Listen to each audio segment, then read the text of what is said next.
noite a todos. Olá, Carol, boa noite. Aguardando o professor entrar para nós fazer nossa live de hoje.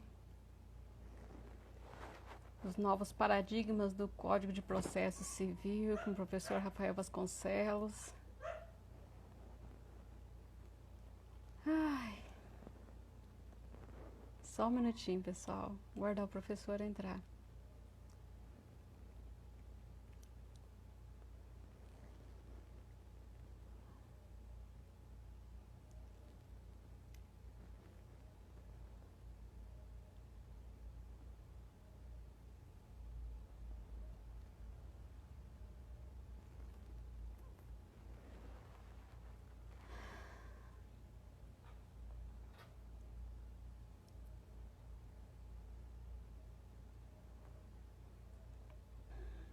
Só um minutinho aguardando o professor entrar para a gente começar a nossa live de hoje, pessoal.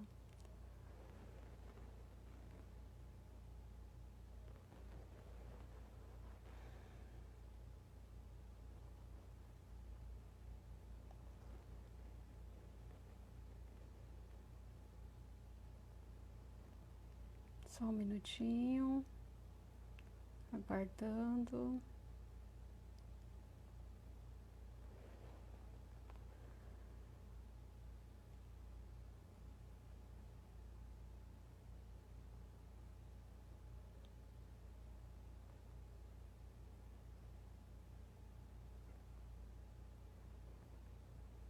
Só um minutinho, pessoal.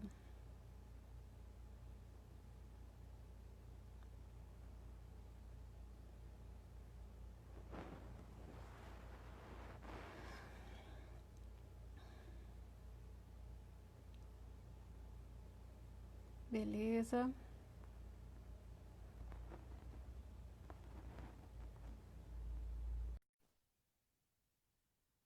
Só um minutinho, pessoal. Vamos começar a nossa live.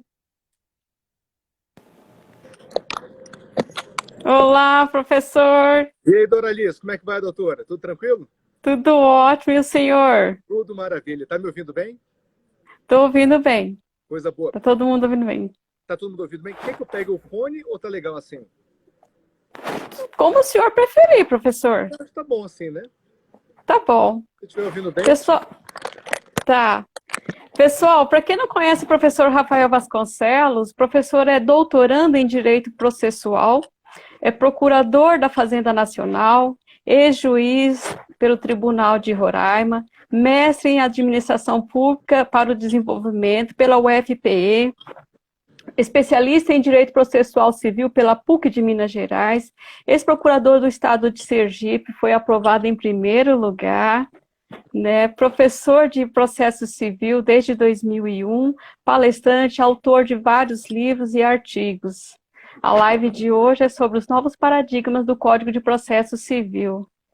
Prazer, professor, conhecê-lo. Prazer, Doralice. Prazer é todo meu. E tem mais um ponto do currículo que eu acho que é o mais importante, viu? Professor da ATAMI desde 2007. É isso, perdão, professor da ATAMI também. Esse é um grande carinho que eu tenho pela ATAMI, por todos vocês aí. É um curso que eu tenho muita alegria, sempre ir a Cuiabá, das aulas, em Goiânia também, em Brasília. É um curso que, é uma pós-graduação que eu recomendo para todo mundo, porque realmente a qualidade da ATAMI é uma qualidade fenomenal. Fenomenal. Eu também sou especialista em Direito Civil e Processual Civil pela ATAMI. Olha só, coisa boa, que legal, que legal. Eu estou na minha terceira especialização pela ATAMI. Ah, é? Terceira?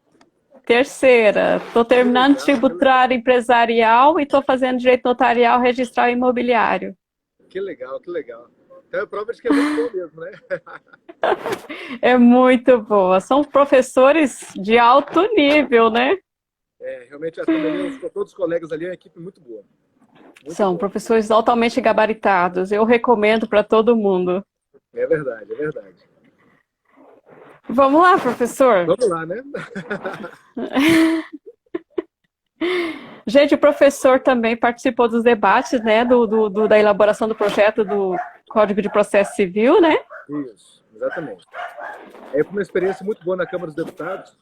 A gente tentou levar uma visão um pouco, digamos assim, diferente, né, para o novo código, né? Uma ideia de ter mais efetividade. Basicamente, a bandeira que eu fui defender foi a bandeira da efetividade lá na comissão do Código.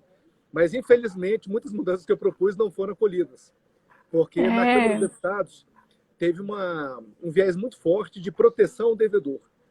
Então, infelizmente, a gente teve esse debate ali dentro, mas prevaleceu a ideia de realmente ter valorizar ainda mais o princípio da menor onerosidade para o devedor, né? Mas, vamos lá, professor. Temos o código aí, e aí a ideia, doutora Alice, é o seguinte: com a chegada do novo código, tivemos várias mudanças importantes. Então, é muito bom quando a gente vê alguma palestra, livros falando do novo código, que até nem sei se é novo ainda, né? Porque já temos o código desde 2015. Desde 2015. Né? Então, já temos aí 5 anos, já nem tem muita gente que já começou a faculdade com o novo código, né? Mas, enfim, como se fala do novo código, eu vou acabar utilizando essa terminologia também. Mas, enfim, esse novo código, então, o Código 2015, ele trouxe várias mudanças. Só que tem algumas mudanças do ponto de vista estrutural que eu percebo que pouco estou falando sobre ela. Então, a ideia dessa nossa live é falar justamente sobre os novos paradigmas, quer dizer, mudanças estruturais que reformulam a forma de operar o direito processual a partir do novo CPC. Que o novo CPC, inclusive, está imerso num todo um cenário, um contexto de pós-positivismo, de reequilíbrio da tripartição de poderes, e o novo código está dentro desse cenário todo. E, a partir disso, foram identificados 3 novos paradigmas que alteram a forma de exercer o direito, a forma de a gente operar o processo civil, né? E é sobre isso que eu gostaria de falar hoje nessa nossa live, né? Maravilha. Bom, professor, eu dei uma pesquisada aqui, né? E a relativação da jurisprudência defensiva são um dos paradigmas. E o quê? Não ouvi muito bem? Desculpa. A relativação da jurisprudência defensiva sobre a sobreposição do princípio da primazia do mérito. Seria um dos paradigmas? Não, desses que eu identifiquei, não. Esse, como você está dizendo, é um paradigma. Sim. Muda também a forma de operar o direito, mas eu identifiquei 3 que não seria isso. O primeiro deles seria em relação à mudança da lógica argumentativa. Então, até quem estiver assistindo a gente em casa, quiser anotar alguma coisa, além de que, claro, estou à disposição para tirar dúvida também, mas o primeiro paradigma seria a mudança da lógica argumentativa. Quando a gente pega todo o perfil do código anterior, até deixa eu só cobrir essa luz, tem uma luz aqui atrás, ó. Deixa eu cobrir essa, não atrapalha vocês. Mas então, no código passado, toda a lógica argumentativa de preparar uma petição inicial, de fazer uma sustentação oral, de redigir uma petição, do juiz proferir uma decisão, se baseava na lei. Então, a centralidade do argumento era a lei. O melhor advogado era aquele que conseguia trazer um argumento, uma lei que ninguém conhecia, um decreto, uma resolução. Quer dizer, todo o centro de argumentação ele era voltado para a lei. E agora, com o novo código, temos uma mudança da lógica argumentativa, em que saímos dessa centralidade da lei e entramos numa centralidade do precedente. Então, acaba que o precedente hoje, ele ocupa o lugar da lei no quesito argumentativo. Então, do mesmo jeito que antes, para fazer uma petição ou fundamentar uma decisão, a lei era o centro, ela era indispensável para constar nessa argumentação, hoje o precedente. Então, eu costumo falar muito em sala que, por exemplo, uma petição de bassa injúria, que é uma petição relativamente simples, né? Uma petição de uma folha só, bem simples. Nessa petição, eu sempre trago precedentes. Por quê? Porque se uma lei hoje não é cumprida, o juiz ele pode fundamentar a não aplicação da lei ou com base na equidade, como autoriza o artigo 8º do CPC, prevendo que o juiz ele aplicará ao caso o ordenamento jurídico e não mais a lei. E o mesmo artigo 8º do CPC prevê que a lei é apenas um dos parâmetros, é uma das fontes do direito, ao lado de princípios jurídicos abstratos, como razoabilidade, proporcionalidade, moralidade e eficiência. Então, a legalidade acaba que ela é reduzida a importância dela para ficar ao mesmo lado de princípios abstratos e genéricos. Então, o juiz ele pode decidir com base no ordenamento jurídico, sem aplicar necessariamente a legalidade. E, por outro lado, o precedente já vincula o juiz. Quando a gente lê, por exemplo, o artigo 489, parágrafo 1º, inciso 6º, ele prevê exatamente que o juiz, quando ele deixar de seguir enunciado de súmula, jurisprudência ou precedente invocado pela parte, sem demonstrar que o caso é diferente ou que o entendimento foi superado, a decisão vai ser nula. Então, acaba que é nula uma decisão judicial quando o juiz não aplica ao caso concreto uma jurisprudência, um precedente ou uma súmula, regra geral. E é interessante notar, Doralice, que nesse mesmo artigo 489, parágrafo 1º, inciso 6º, ele não diz qual que é o precedente, qual que é a súmula ou qual que é a jurisprudência. Então ele não diz jurisprudência da Corte Especial, súmula vinculante, ele não diz isso. Então dá a entender, inclusive esse é um entendimento doutrinário muito forte, de que qualquer jurisprudência, qualquer súmula ou qualquer precedente teria natureza vinculante. Então, o primeiro paradigma que eu enxergaria é essa mudança da lógica argumentativa em que a gente sai da lei como centro argumentativo e vai para o precedente como centro argumentativo. Certo? Beleza. Então, isso muda muito a nossa forma de enxergar o direito e de operar também o direito, né? Então, esse seria o primeiro paradigma, né? A primeira mudança. A segunda mudança, ela já entra no papel da hipertrofia do papel do juiz no processo. Então, temos que o juiz, com o novo código principalmente, e agora com os precedentes, com toda essa reformulação da organização do Poder Judiciário, e especialmente pelo artigo 139, inciso 4º. Ele prevê que o juiz ele tem um amplo poder, uma carta branca, para fixar qualquer medida coercitiva, subrogatória, mandamental ou indutiva, para poder forçar o cumprimento de uma ordem judicial. Então, o segundo paradigma está previsto no artigo 139, inciso 4º, de maneira bem explícita, mas também decorre de todo o sistema processual, com uma ideia de precedentes mesmo. Queria até mandar um beijo aqui para minha amiga Cris Tubino, que está aqui me assistindo. É uma grande professora de direito penal, processo penal e ética. É praticamente uma livre docente a Cris, viu? Valeu, Cris. Beijo. Nossa! Cris é livre Parabéns! docente de Brasília. Amiga minha muito boa. Então, Doralice, temos esse segundo paradigma, que é essa ideia da hipertrofia do papel do juiz. Então, a gente vê, por exemplo, nas execuções hoje em dia, quando não houve cumprimento voluntário, quando não tem bens penhoráveis, etc., o juiz determina hoje a busca e apreensão de passaporte, busca e apreensão de cartão de crédito, bloqueio de conta bancária. São medidas que no STJ estão em controvérsia. Então, algumas turmas estão admitindo, outras turmas não estão admitindo. Mas, enfim, o fato é que pelo Código, pelo artigo 139, é possível o juiz fixar quaisquer dessas medidas em um rol exemplificativo. Então, a lei não diz quais são as medidas que o juiz pode fixar. Apenas diz, o juiz poderá fixar quaisquer medidas de natureza mandamental, quer dizer, aquelas que mandam o cumprimento de uma ordem judicial, indutivas, que induzem comportamentos, subrogatórias, quer dizer, que vão substituir a vontade da parte para fazer cumprir a ordem judicial, necessárias para assegurar o cumprimento da ordem judicial. E é muito importante a parte final, inclusive, do inciso, onde ele diz assim, inclusive nas obrigações que têm por objeto prestação pecuniária. Então, quer dizer, mesmo sendo obrigação de pagamento, o juiz poderá fixar qualquer medida para forçar o cumprimento da ordem judicial. Então, esse segundo paradigma é outro também que chama muita atenção e ele altera também a forma de nós, advogados, trabalharmos, porque a gente tem agora vamos dizer assim, um cardápio de opções que podemos requerer para o juiz alguma medida que não tem mais previsão legal. Então, o rol agora ele é exemplificativo. Qualquer coisa a gente pode pedir para o juiz para que ele force o cumprimento de uma ordem judicial. Então, se um processo não tem efetividade, é importante, antes da gente acusar o judiciário também como advogados, a gente vê o que a gente requereu também. Porque, na prática, os advogados ficam muito presos no tradicional, né?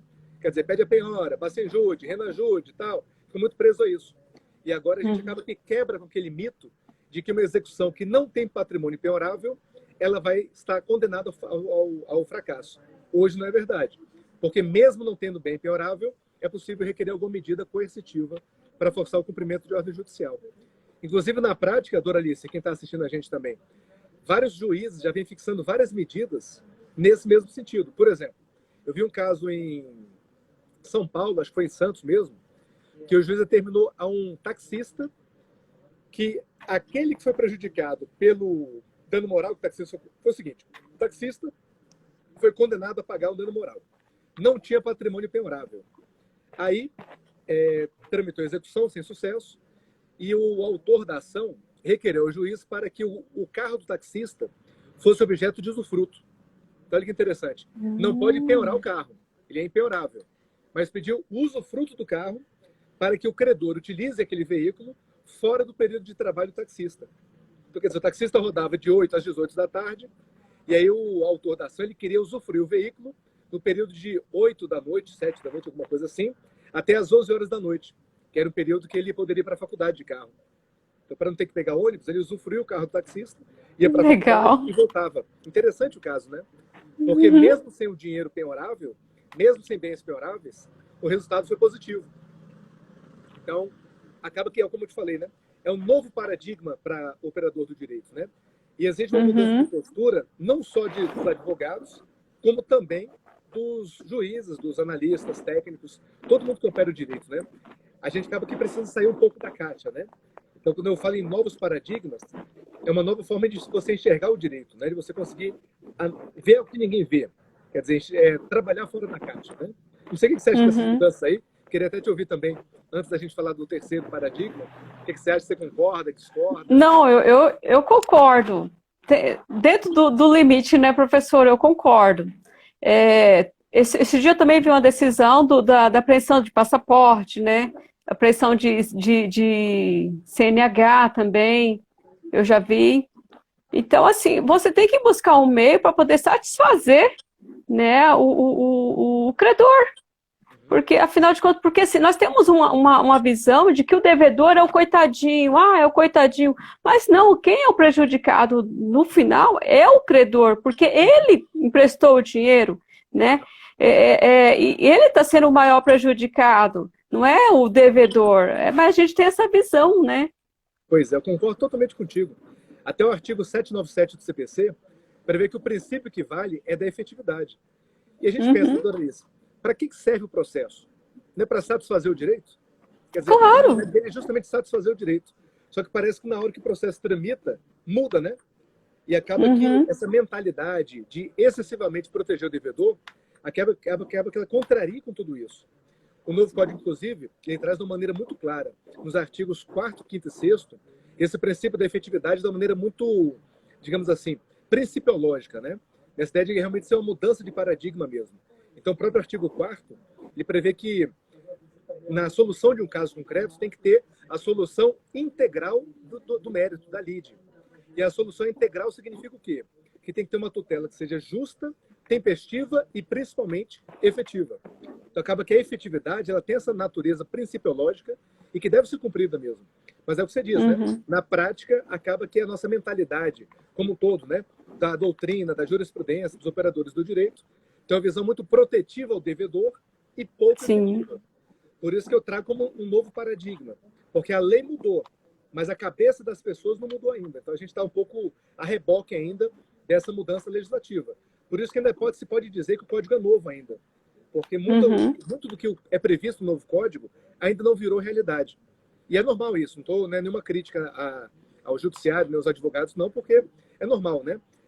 Esse período de, digamos assim, de mergulho na lei, né? A gente incorporar a lei à nossa prática demora um tempo mesmo e exige dos advogados, principalmente, um trabalho dobrado.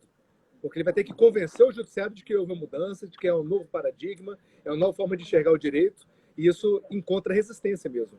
Mas é isso. Esse segundo paradigma, então, seria essa questão desse fortalecimento do papel do juiz, né? E do judiciário também, né?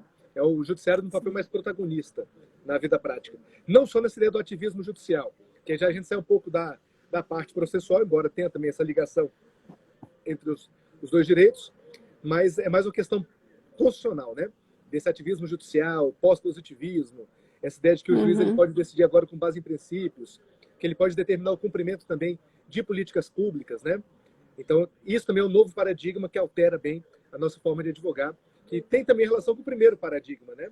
Aquela ideia de valorizar o precedente. Valorizando o precedente, a gente acaba que enfraquece um pouco o legislador e fortalece o intérprete, que o maior intérprete é o Poder Judiciário, né? Sim.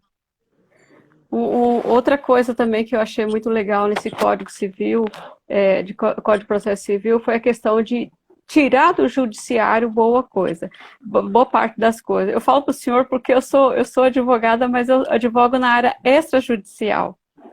Eu sou advogada de direito imobiliário. E então, assim, eles conseguiram tirar boa parte das coisas que estavam no judiciário e passar para o extrajudicial, né? E agora, com a edição do provimento 100, do CNJ, que agora quase tudo é virtual, tem o e-notariado agora, tem o e-protocolo, que é o registro de imóveis eletrônico, então solucionou boa parte das coisas, né? Então, você desafoga um pouco o judiciário. Com certeza.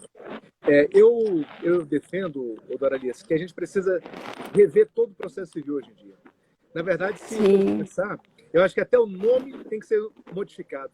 Não por uma questão de nomenclatura, não é isso. Mas porque traz uma ideia de que é o restrito.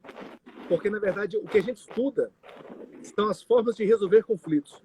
E quando a gente denomina direito processual, já pressupõe um processo judicial. Então, você já exclui as outras formas de resolver conflito não processuais.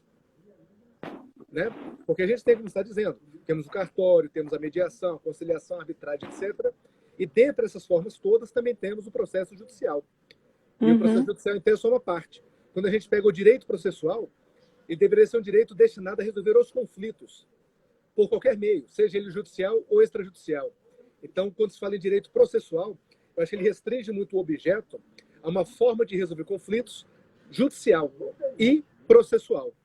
Então, eu entendo que a gente tem que ampliar um pouco mais essa forma de resolver os conflitos e de ter normas regulamentando essas formas de uma maneira mais ampla, não só processual, mas também extrajudicial, que hoje, inclusive, é previsto no próprio Código de Processo Civil, né? Já é autorizado o uso capião extrajudicial, o divórcio extrajudicial. Então, é uma tendência mesmo da desjudicialização, né? O direito ele acaba vivendo isso hoje. A ideia é você retirar problemas de menor importância ou que podem ser resolvidos no cartório diretamente e evitar esse afogamento do Poder Judiciário do excesso de litígio, né? Eu acho isso aí também acaba que depende de uma outra premissa que a gente conseguir implementar no Brasil também uma cultura de pacificação, que é uma cultura de tentar resolver conflitos de maneira amigável e não levar tudo para o Poder Judiciário.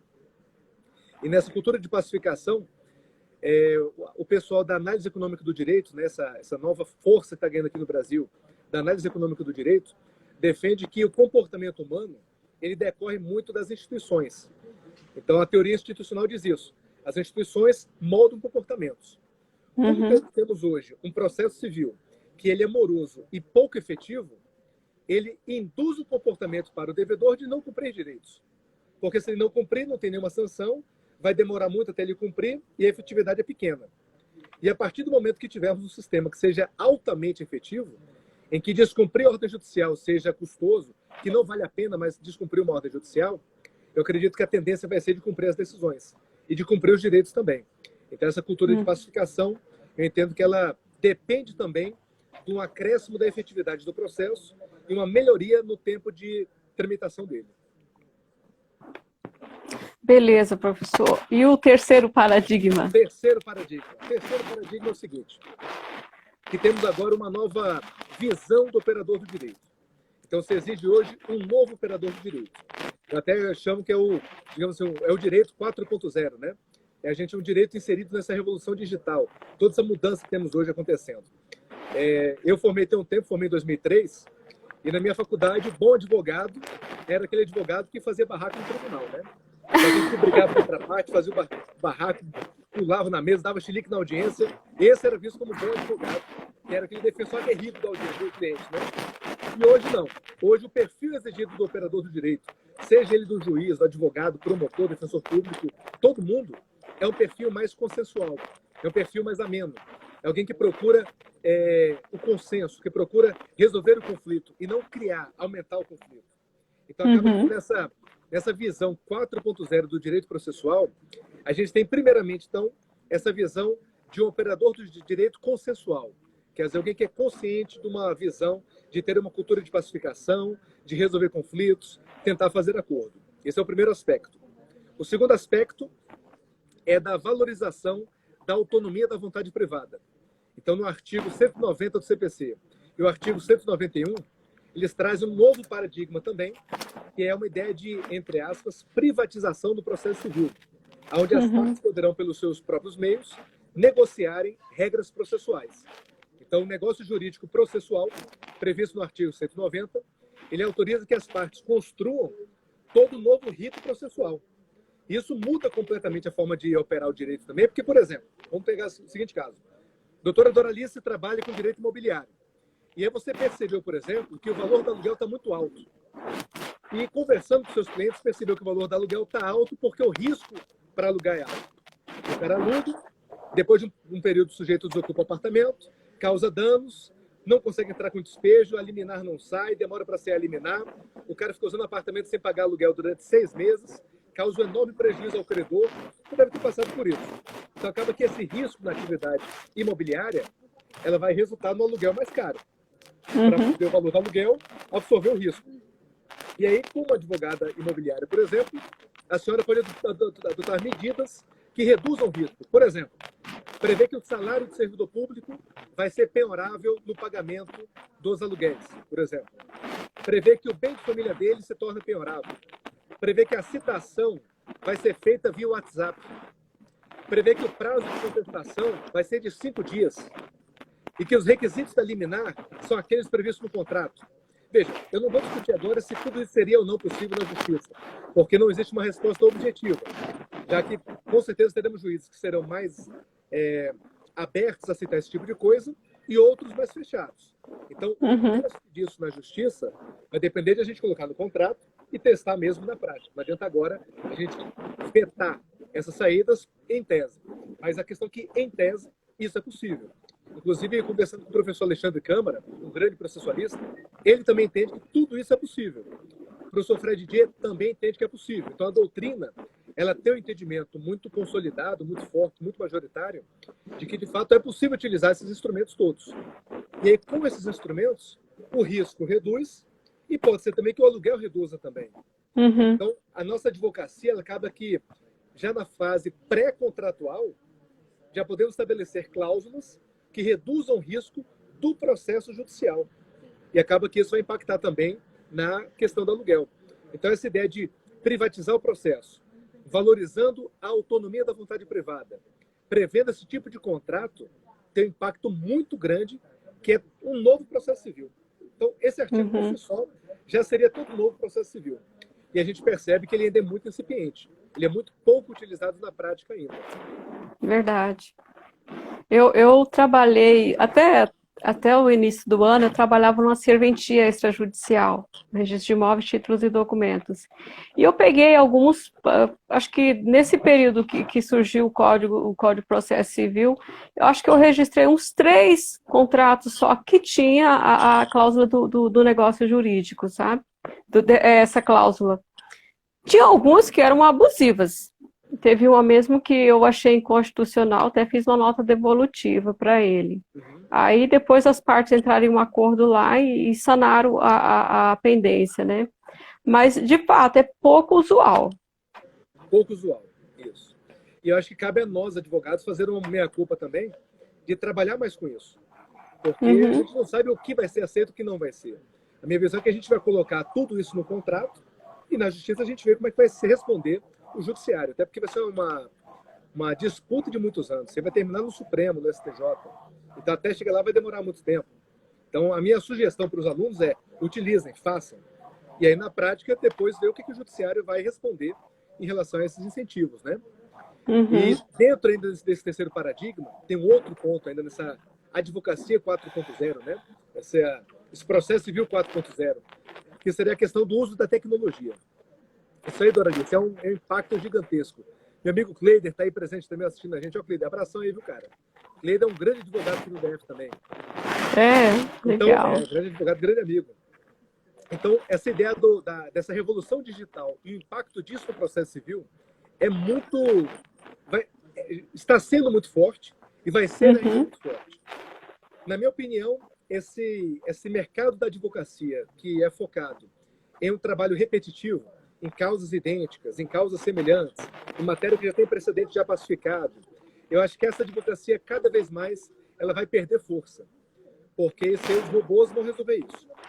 Porque eu acho que vai entrar numa linha de produção industrial de automação, que a advocacia baseada em casos frequentes, ela vai perder muita força. Na verdade, já está perdendo muita força com súmula vinculante, recurso repetitivo, repercussão geral. essa valorização de precedentes, já começou a perder muita força esse tipo de advocacia. E, ao mesmo tempo, quando uma porta se fecha, outra se abre. Então, uma outra forma de advocacia que vem ganhando muita força é justamente trabalhar com teses. Então, eu já estou percebendo esse movimento muito forte da advocacia, não só em Brasília, mas por onde eu dou aula aí, Cuiabá, Anápolis, São Paulo, Rio de Janeiro, estou percebendo que está ganhando muita força uma advocacia focada em teses, em temas. E esse tipo de advocacia, ela trabalha como, basicamente? Ela trabalha de 3 formas. Primeiro, é criando precedentes. Então, os advogados utilizam um incidente de assunção de competência, um incidente de resolução de demandas repetitivas, trabalha com recursos repetitivos, com repercussão geral, com súmulas nos tribunais. Então, os advogados trabalham para criar precedentes usando esses instrumentos. Seria uma primeira forma de exercer essa advocacia. A segunda forma é com a realização da distinção. Quer dizer, é conhecer bem o precedente e demonstrar por que ele não se aplica àquele caso concreto. Que é no processo civil, chama de distinguish, né? É fazer a distinção entre o precedente e o caso concreto. E a terceira forma de advogar nesse aspecto também é com o que se chama de superação do precedente. É uma advocacia muito qualificada. Eu vejo que hoje poucos advogados trabalham com isso, mas são o que estão, vamos dizer assim, crescendo mais na carreira, que é justamente demonstrar que aquele precedente firmado pelo Supremo, pelo STJ, pelo próprio Tribunal de Justiça do Mato Grosso, do DF, pelo Tribunal Regional Federal da Primeira Região, não importa de onde é. Então, qualquer tribunal é uma advocacia focada em demonstrar que aquele precedente tem que ser revisto, tem que ser superado aquele entendimento. Hoje, eu faço um trabalho junto aqui ao TRF da Primeira Região, que meu trabalho ele consiste em grande parte nisso. Então, o trabalho que eu exerço hoje pela Procuradoria da Fazenda aqui no TRF é justamente em criar precedentes, fazer a distinção deles em casos concretos e superar precedentes. É claro que isso é muito trabalhoso, é muito custoso. Você tem que ter o acesso ao desembargador, convencer ele, falar com o relator, com os outros da turma e tal. O trabalho é grande, mas quando tem sucesso, o sucesso também é proporcional ao trabalho realizado. Eu vejo que eu consegui fazer assim, a gente conseguiu grandes vitórias aqui no TRF da Primeira Região. Claro que não sou sozinho, tem muitos colegas também que trabalham comigo, mas o nosso trabalho é focado nisso, em superar entendimentos. E em 2019 tivemos grandes vitórias de entendimentos que eram pacificados contra o nosso cliente e conseguimos reverter para ter agora entendimento pacificado a favor do cliente. Então, eu digo que é um tipo de advocacia que ele ainda não é muito usual, não é muito utilizado pelos advogados, mas que ele tem um retorno muito grande. Dá um exemplo para você, que é onde, como na prática a gente poderia fazer isso. Por exemplo, eu tenho certeza que no tribunal aí do Mato Grosso temos várias causas de dano moral por atraso de voo. Então, é uma causa normal, atrasou o voo, o camarada vai entrar com a ação pedindo dano moral. E isso vai para o juizado especial, pode ir para uma vara cível, e cada juiz ou juizado fixa um valor diferente. Um diz que é 3 mil, um diz que é 2 mil, cada um tem um valor diferente. É um caso típico que o próprio advogado, representando a parte, ele poderá suscitar um incidente de resolução de demandas repetitivas para que o tribunal julgue essa matéria, fixe o precedente, que vai valer para todos os casos idênticos. Então, veja, é um tema que eu tenho certeza que tramita aí no Tribunal do Mato Grosso e nenhum advogado fez isso. É uma oportunidade que se tem para a advocacia criar esse precedente e o advogado criando esse precedente, sem dúvida, cria para ele uma imagem de autoridade do assunto, em que ele vai palestrar sobre o assunto, vai escrever um artigo sobre o assunto, vai ser um advogado conhecido que trabalhou naquele RDR. Então, tudo isso cria uma fama para o advogado e, consequentemente, gira mais clientes também. Além do respeito dele junto ao tribunal, também aumentar. Então, ele fica conhecido no tribunal, fica conhecido na sociedade, conhecido na mídia. Então, é um trabalho que ele repercute de uma maneira muito forte, sabe, dona Alice? Então, esse é o terceiro paradigma, né, que a gente vem conversando aqui, que eu acho que muda completamente a forma do operador do direito enxergar o processo civil e que isso vem sendo incorporado aos poucos. Eu ainda chamo de novo paradigma, porque ainda é novo. Poucos estão utilizando ainda, e a eficácia prática disso é muito grande, porque eu testo isso nos tribunais e vejo realmente o resultado. Então, eu vejo quando eu adoto esse paradigma na minha forma de argumentar, na forma de valorizar a efetividade, na forma de exercer uma advocacia 4.0, eu vejo que o retorno disso vem de uma maneira muito forte e que os tribunais e juízes também querem entender isso, eles querem participar desse movimento. Eu digo que eu fui juiz também, em 2017, eu fiquei como juiz lá em Roraima, e eu queria ver as novidades que os advogados estão fazendo e o que está rolando, quero estar inteirado também. Então, tem um retorno, né? Tem um retorno muito grande disso. E só para sintetizar, Dona Alice, eu queria fazer um resumo agora do que a gente falou, porque tem gente que entrou depois, desses nossos 3 paradigmas, né, que trouxemos, que vieram com o novo Código de Processo Civil e ainda estão aí repercutindo muito forte, porque ainda são muito novos, né? O primeiro paradigma, então, é essa mudança da lógica argumentativa, em que o centro da argumentação deixa de ser a lei e passa a ser o precedente. O segundo paradigma é essa valorização da atividade do juiz, que ele ganha mais força para poder atuar no processo, e isso pode repercutir em mais efetividade no resultado. E o terceiro paradigma, que é esse processo 4.0, né? Esse processo civil que está imerso nessa mudança toda da revolução digital, do pós-positivismo, que exige de nós, operadores do direito, uma nova mentalidade mesmo na forma de exercer e operar o direito, né? E acho que estourar muito tempo, né? A questão digital também, né, professor? Nesse período de pandemia, como que essa questão digital evoluiu, né? E evoluiu pra caramba. Esse dia eu estava até vendo uma entrevista e, assim, o que era para acontecer em 10 anos, aconteceu agora em 5, 6 meses de pandemia. Muita coisa se tornou digital e só veio para ajudar a gente, né, para poder acelerar as coisas, né? É verdade. Muito bom. É verdade. Professor, a digital mudou muito, né? Eu acho que sim, acabou que ela foi muito acelerada por essa pandemia, né? Até demais, professor. De casa, né? Eu trabalho só de casa todo dia, né? Com meus prazos, tudo de casa. Então é uma nova adaptação e eu acho que é um tempo que chegou para ficar. Sim. Claro, não vai ser 100% digital, né? O direito ele exige um contato pessoal com os jogadores, com os clientes, etc. Mas eu acho que grande parte da nossa atividade ela vai ser digitalizada mesmo. Vai. Muito bom, né? Isso muito bom. Nossa, facilitou tanto. Agora, o senhor imagina, eu moro a 150 quilômetros de Cuiabá, né? Então, boa coisa hoje eu consigo resolver aqui de casa. Via Zoom, via outras plataformas. Então, já evita de fazer esse trajeto, né? Porque são 150 quilômetros para ir, 150 quilômetros para voltar, são 300 quilômetros. Então, já economiza tempo, que você perde 1 hora e pouco na estrada, né? E economiza pra caramba. E a tendência é ficar. Eu creio que boa parte das coisas ficarão dessa maneira.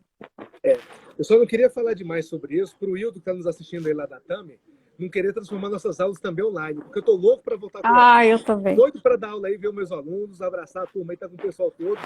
E espero que as aulas sempre sejam presenciais.